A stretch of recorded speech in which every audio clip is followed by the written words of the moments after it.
Welcome to another episode of The Marketer's Edge, a series designed to share senior level marketing perspective about marketer challenges, opportunities, and agency relationships. Our goal is to help marketers and agencies learn from other marketers across different industries. Today, we're talking with Jill Sammons, a Senior Vice President, Marketing, Wellbeing, and Wealth Advisory for BCU. Jill, thanks so much for joining us today. How have you been? It's a pleasure to be here. Thank you so much for having me. I've been well, and I hope you have been too. I have. Thank you. Yeah, I was really looking forward to the interview today. I think you'll be able to share a lot of great perspective that will help out all the folks watching and listening to today's podcast. So thanks so much for making the time. I've got a small handful of questions for you, but before we do that, can you tell me a little bit about BCU, what you do for the organization? I'd like our audience to know what kind of company it is and what you do for them. And I'm particularly interested in the well-being part of your job description. You don't often see that in a senior vice president marketing's job title. So talk to me a little bit about BCU, what you do, and talk to me about the well-being piece as well. Happy to. BCU, your listeners might know of a credit union. We are a credit union. We are not for profit. We provide all the typical banking services that you'd find at a community, regional, or large national bank. But we do it in a way that our shareholders are our members. We don't call customers customers, they are our member owners. So it gives us a little different perspective on service because of that. BCU specifically is relatively unique in the credit union industry in that our primary business model is to serve large employers. So we like to describe ourselves as the financial well-being benefit partner for America's best companies and the communities that we serve.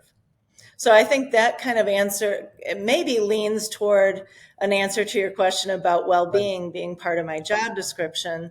Sadly, not just because of this economy, but certainly worse because of this economy, Americans are struggling.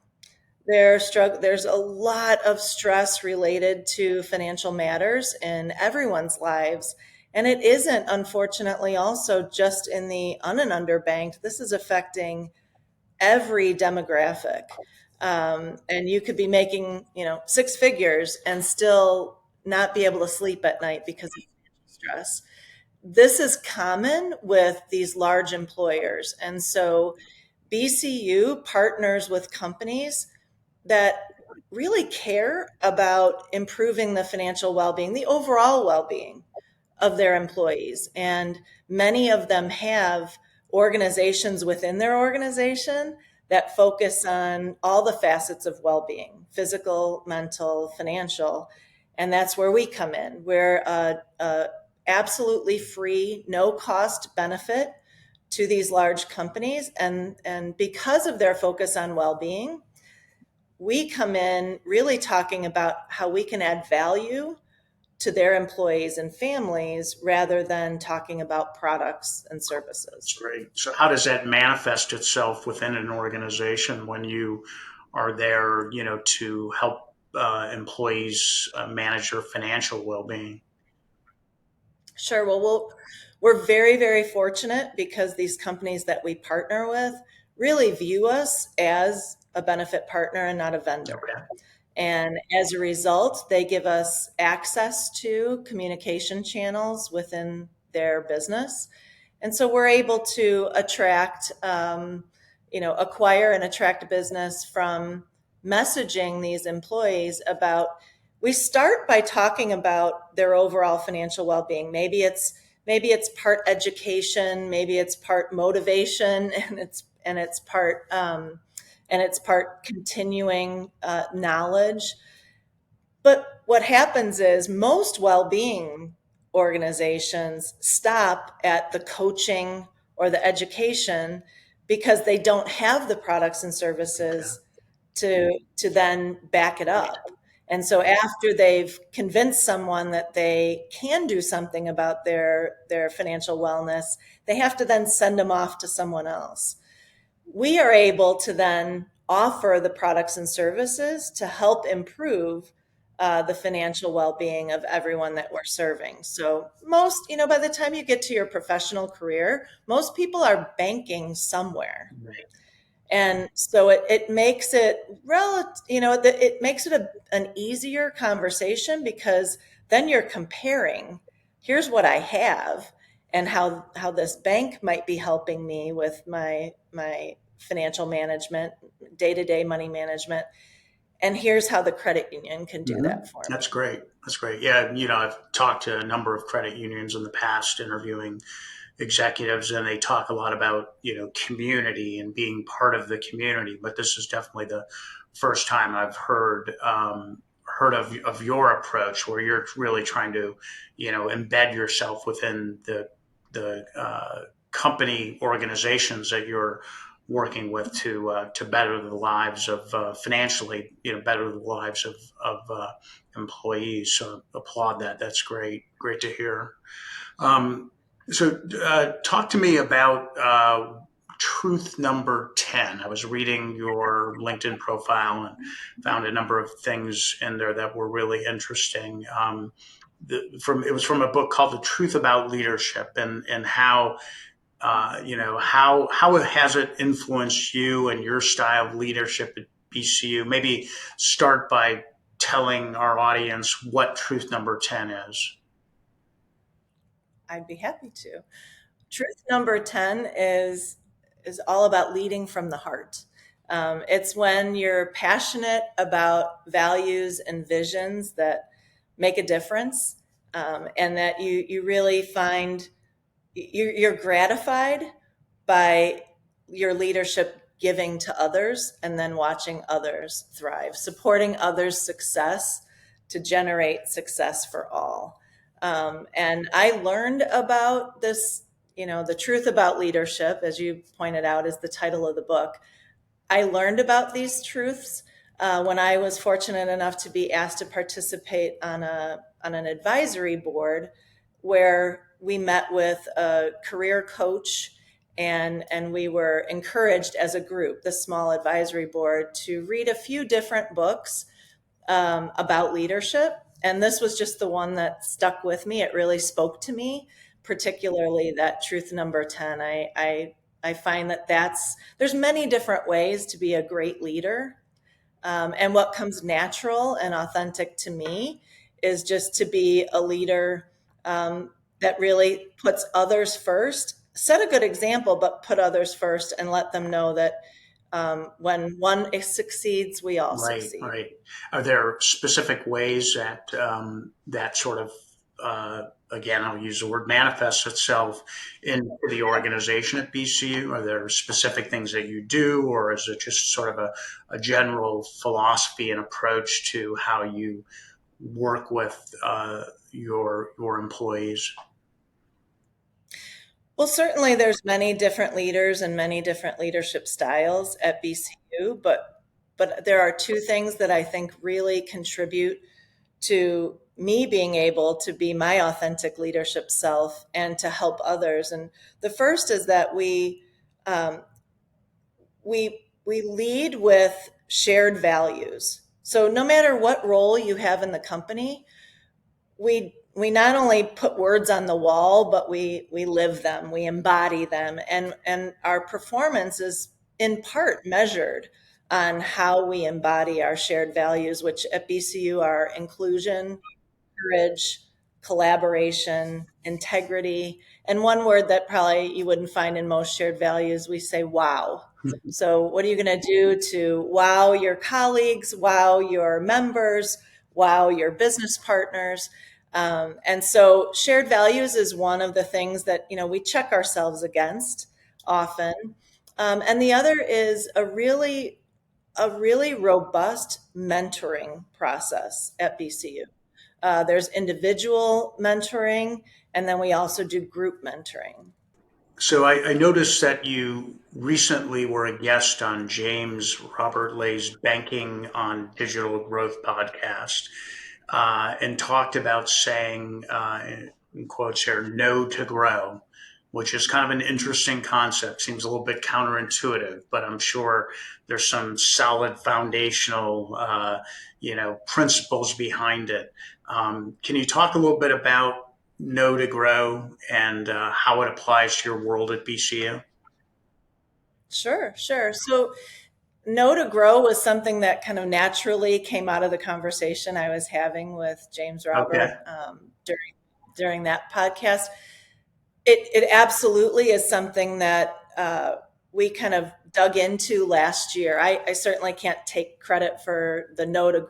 grow. Okay, We have a strategy board who made up of high performing leaders at BCU, and they were really looking at um, coming up with our strategic identity.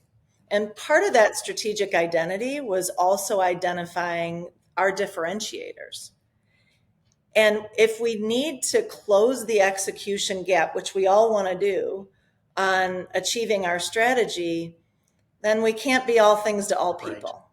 And I think for my credit union friends out there, uh, that's one pitfall or pothole for credit unions sometimes is we want to be everything to everyone, and we just can't if we're going to be good at a few things or great at a few things. So we've had to narrow our focus and amplify our differentiators and be willing to stop doing everything. And it's hard to say no. It really is hard to say no.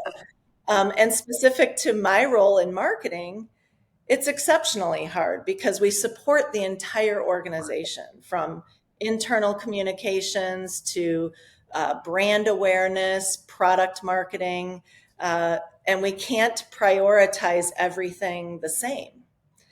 So having this know to grow approach gives us the platform to help our colleagues understand that if we're saying not now to something, rarely do we say no. right, It's usually not yeah, now. Then we have a strategic framework to point back to say, this is why. right, Because we've committed as an organization to do these things.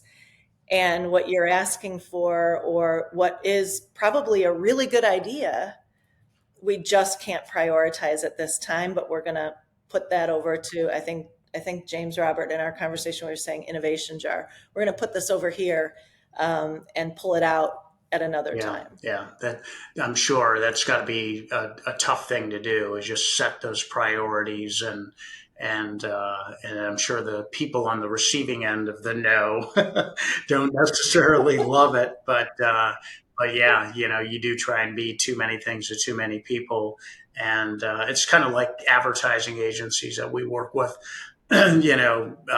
Oftentimes they want to, be everything to every client, and you can't be great at everything. So you just have to really pick and choose.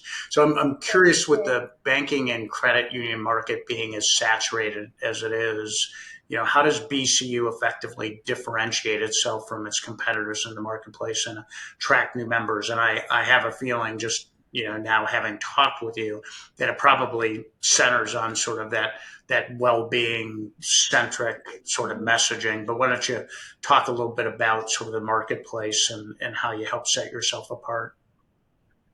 Well, you hit it on the head. You're right. The well-being portion. I'll first say that it's incredibly rare for a credit union to ever think of themselves as competing with another credit Oh, union. okay. Yeah. So, when we, because for charter purposes and also because we tend to be a lot friendlier with one Mhm. another. But so BCU, we consider our competition to be the regional banks, big national banks, those who really have the same national footprint that we do. But you're right. Financial well-being is really the place where we can differentiate. And also, BCU's been around for a handful of years, over 40. So we're about 43 years old, and we've always been outstanding at lending, Okay. specifically direct auto. So, we, from a product standpoint, I would say, lending is what differentiates us from a what attracts companies to us. Yeah. Well-being is the answer, but my favorite answer is the people. I think we have the greatest staff who really understand our purpose, and how we measure that is through Net Promoter Score. Okay. And, you know, BCU's Net Promoter Score is about double what most national bank Net Promoter Scores are. Nice. So if that isn't a differentiator, I don't know what Yeah. is. Uh, and the last thing I would say is technical agility. We invest in some really great technology, but technology can sometimes cripple you too. So we have some really great, talented folks uh, all across the organization that help us to leverage technology for good. That's great. That's great. That's great to hear. It's been about a week since I looked at BCU's website. If I were to go back to the site or maybe see ads for BCU, would well-being sort of be a central message within the communication, those platforms?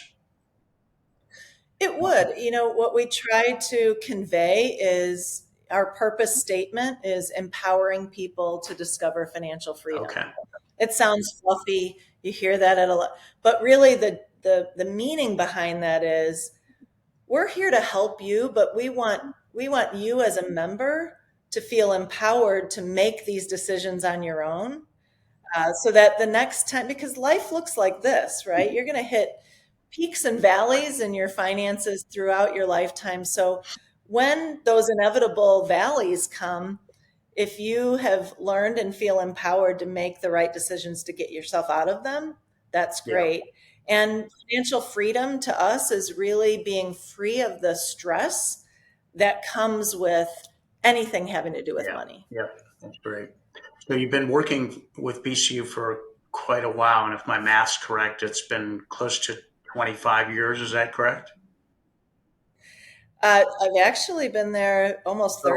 Oh, 35. wow, 30. Okay, so there you go. I thought I was good at math, but so Well, no, you are, because I did actually step you're right. I away knew that. for Yeah, yeah, for a handful of right. years and did some Yep. consulting So, back to BC. yeah. Okay. Got it. Got it. So I'm curious, with all that time spent there, what has been the most rewarding thing you've experienced over your tenure at BCU?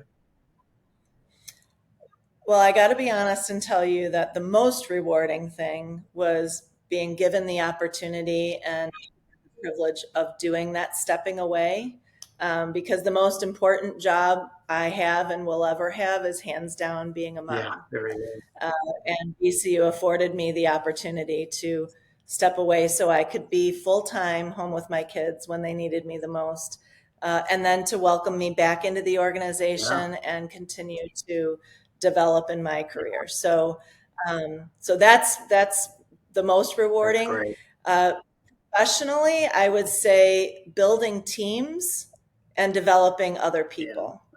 Uh, I've been in many different areas of the business, and it's been really fun to build something from the ground up, build business development from the ground up, build financial well-being from the ground up, and have a team that is able to take those things to the next level all on their own. Yeah, that's great. Good for you. Um, so as you look forward over the next, 5, 10 years, what do you think the biggest challenge facing credit unions will be? I think if I were to sum it up in one word, I would say adaptability. Okay. uh, Being able to adapt to the rapidly changing landscape in the financial services Yeah. industry. Um, Credit unions are not known to be the most nimble organizations, and I'm not sure I agree that that's a fair stereotype. But I would say, we're gonna experience the same struggles as any financial institution would. But if we can adapt and be flexible and nimble to the inevitable change that comes our way, I think we'll be much more Okay, successful. that's great. Yeah, I would imagine.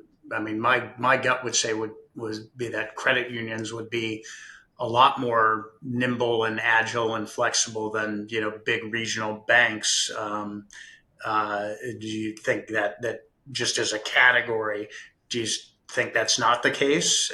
Do credit unions tend to be a little bit more conservative and slow moving than bigger banks? Again, just in general, not BCU.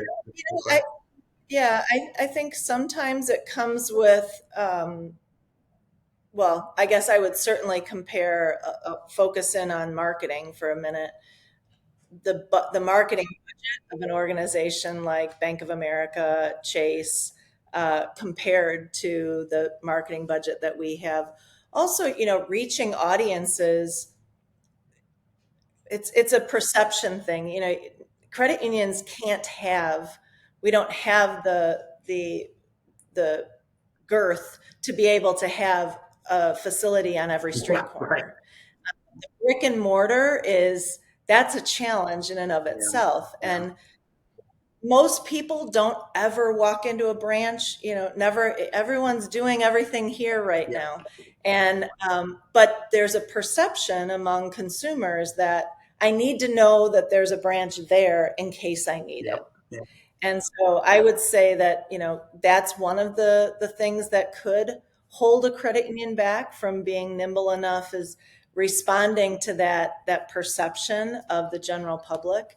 But then also, there are, to me, technology is table stakes in financial services, but it's how do you keep up with the change in the technology? And I would agree with you that regional banks, community banks, and credit unions probably all fall into the same category of perhaps being a little slower than certainly the yeah, large national yeah. banks in that regard. Yeah, yeah, kind of interesting. As you never really thought about because a credit union owns our mortgage for our house, and I've talked to enough credit unions and enough banks that credit unions clearly are more about the community and building the relationship with that community.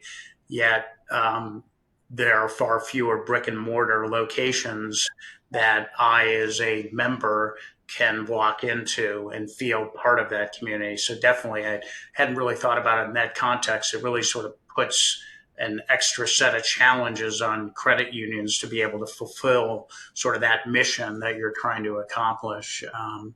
So you talked about technology. I'm curious, has AI found its way into BCU's world? And if so, talk to me about how you're using it or how it benefits the work that you and your team do or benefits your customer base or sorry, your member base. Of course, of course. Again, hats off to a really incredible and talented IT and information security team at BCU, and our board members, because we have a number of board members who come from a technology background.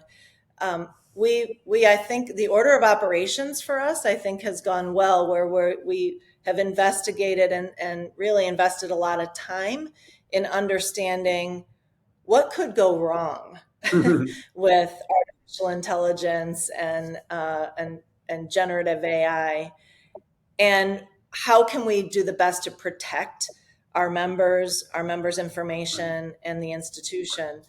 And once we got comfortable with that, now we just last week formally established a technology committee for the organization, and a subcommittee of that is an AI committee. So we've got dedicated resources investigating and rolling out AI in the organization.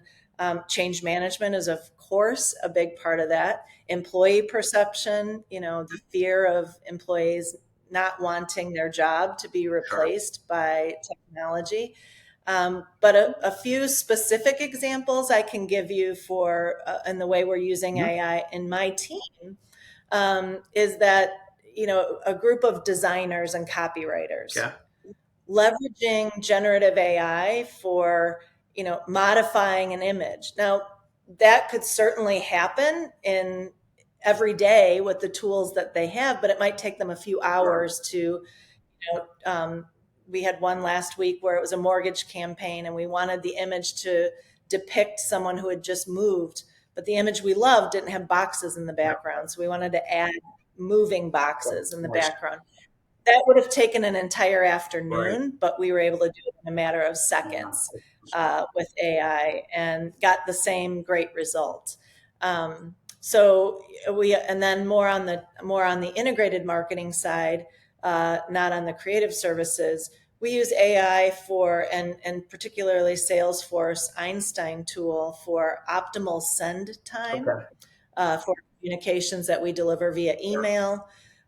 In our social media channels, there are optimal post times for content, and that's at the individual level. So if I know that, Mark, you open your emails typically at 7 Mhm. p.m., I'm gonna know to send you an Sure. email at that time of day. So our I'll call them the vanity metrics, the open and click through rates have really improved since we started using Einstein. And then finally lead prioritization. So also with Salesforce Einstein, if we capture some leads, there's often more leads than there are people to follow up on those leads in the organization. So Einstein helps us reprioritize those leads based on, rules based. And then it gives our folks the chance to call upon those leads using the propensity for which they would take advantage of the offer. Um, you mentioned in your examples what sounds like an in-house team. What are their primary responsibilities, and do you use agencies at all? And if you do, what do you typically use them for? Sure. Well, we love working with agencies. Agencies are very important to our business and augmenting a really terrific full service in house agency. So we have everything in house that you would see in most Okay. agencies, from designers, copywriters, videographers, animators. Um, we have a web team. We have campaign managers, social team. So we have the group that you would normally uh, farm out to an agency. And the nice thing is you might have a digital agency, you might have a creative agency or a brand agency.